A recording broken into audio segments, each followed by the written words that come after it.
आप पर्ची खर्ची की बात करते, मैं पूछना चाहता हूं खट्टर साहब से, आज बाहर के जो लग रहे हैं ये कौन सी बाहर से पर्ची आती है?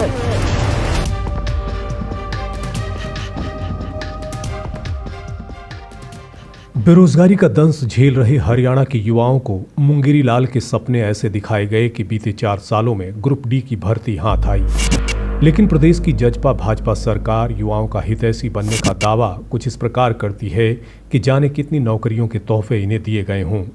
राज्यसभा सांसद और कांग्रेस नेता दीपेंद्र सिंह हुड्डा ने प्रदेश की गठबंधन वाली सरकार पर निशाना साधते हुए कहा कि सरकार जितनी भी भर्तियों का दावा करती है उनमें भी प्रदेश के युवाओं के साथ सौतेला व्यवहार किया गया। ज्यादातर नौकरियां अन्य प्रदेश के युवाओं को दी गईं। कोई अगर लिस्ट आई तो उस लिस्ट में हरियाणा से ज्यादा, हरियाणा के बाहर के नौजवानों का नंबर उस हरियाणा से ज्यादा आया। एसडीओ की लिस्ट आई 2019 में 80 में से, जब इलेक्शन के नजदीक लिस्ट आई 80 में से 78 बाहर के, केवल 2 हरियाणा के बच्चे। एसडीओ इलेक्ट्रिकल की लिस्ट आई 2021 में, उसमें 99 में से 77 बाहर के, केवल 22 हरियाणा के बच्चे।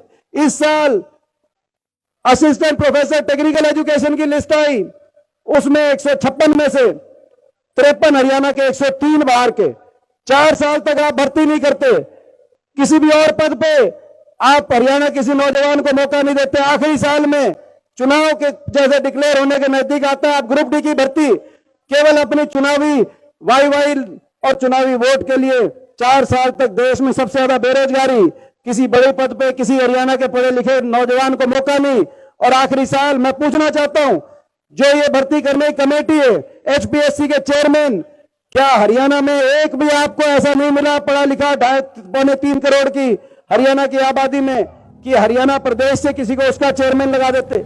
बिना पर्ची बिना खर्ची नौकरियां देने का दावा तो हर मंच से किया जाता रहा है, लेकिन राज्यसभा सांसद दीपेंद्र सिंह हुड्डा जो दावा कर रहे हैं उससे तो साफ हो जाता है कि प्रदेश के युवाओं के हक पर कोई और ही डाका मार गया। अब इसके लिए कौन सी पर्ची चली ये तो पर्ची वाले ही जाने, लेकिन इतना तो तय है कि देश और दुनिया में प्रदेश का नाम रोशन करने वाले हरियाणा के युवाओं को क्या कमतर आंक लिया गया? क्या प्रदेश के युवाओं में काबिलियत की कमी नजर आई, जो कि बिना पर्ची और खर्ची का दम भरते भरते हरियाणा के बेरोजगार युवाओं का दम निकाल दिया गया? उसका चेयरमैन भी आपने झारखंड से लाके बिठा दिया। बाकी प्रदेशों में तो हरियाणा के नौजवान को अवसर नहीं मिल रहा, मगर हरियाणा में ये नहीं होगा।